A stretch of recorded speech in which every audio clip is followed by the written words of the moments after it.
Nothing. Zilch. Nada. Zero. 49-0 to be exact. Yes, the Oregon Ducks blanked their opponent, shut them out Saturday night.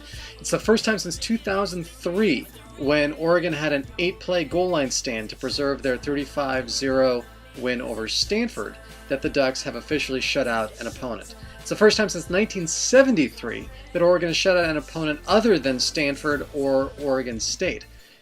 Arizona wasn't even in the conference yet back then. Now keep in mind, Oregon was supposed to have a shutout last year against Colorado until Cliff Harris decided to run backwards into the end zone during a punt return, giving Colorado a safety. Yes, Oregon picked out a shutout for the first time in almost a decade on Saturday night, defeating the number 22 ranked Arizona Wildcats 49-0. It took 6 red zone stands, including a botched field goal hold, a blocked field goal, 2 interceptions, and some fantastic play from the defensive line on short yardage, but the Wildcats were blanked. Now, that's a huge feat considering the numbers that they'd put up so far this season. They were ranked top 5 in the country in total offense. There's lots of interesting things to take away from this game. Oregon kind of struggled to run the ball. They had to grind it out with a lot of long drives, not a lot of big plays, at least not on the ground. Also, Oregon invented an all-new play, the Siamese twin touchdown, when neither Brian Bennett nor Colt Liedtke refused to let go of the ball on a zone read, and both of them barreled into the end zone. I'm not sure if that counts as 1 touchdown or 2 or what. Eventually they credited it to Colt Liedtke, but I can't remember ever seeing something like that before. Colt was also seen in the backfield for the first time, carrying the ball. Now, he's lined up in the backfield before as a blocker, but this was the first time that they've given Colt a chance to actually carry the ball, and I thought he did terrific at it. So it's one more thing that teams have to prepare for, one more thing that we may see during the course of the season. Colt Liedtke, not just tight end, now running back.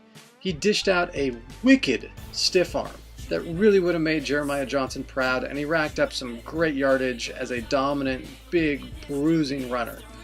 So, Colt Liedtke, multi-talented. Oregon's offense took its time to get rolling, but in the second half, Arizona just had no answer. The real stars, though, of this entire game was the entire defense, really. I mean, what more can you say about this performance?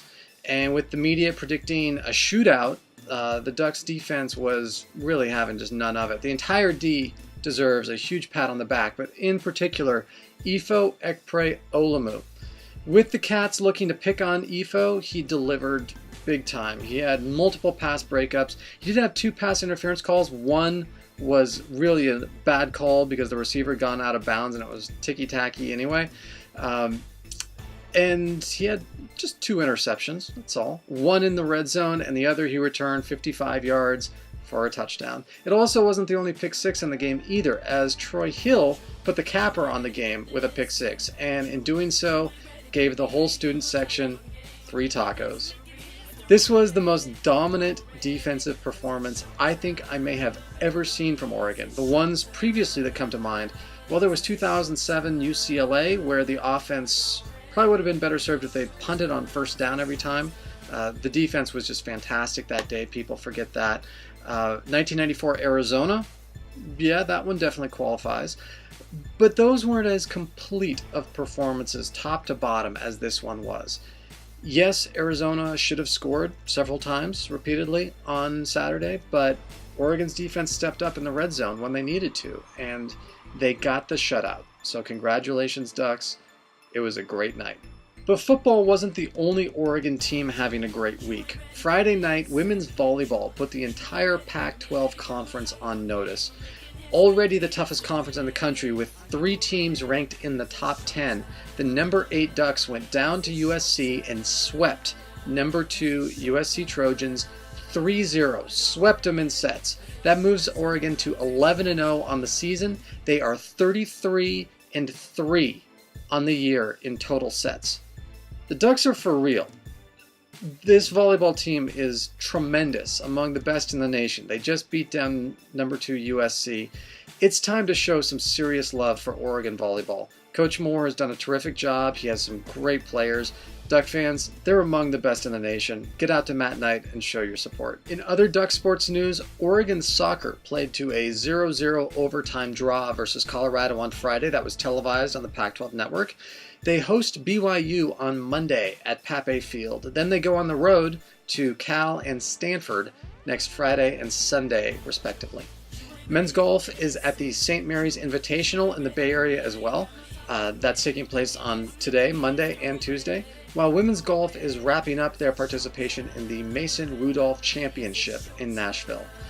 At last count, after Sunday's results, they were in 10th place. Finally, recruiting news. There were plenty of recruits on site for the football game on Saturday, including a pair of highly talented twins from San Diego, Tyree and Tyrell Robinson. Both Robinson brothers declared that they would be Ducks, and they intend to play both football and basketball for the University of Oregon.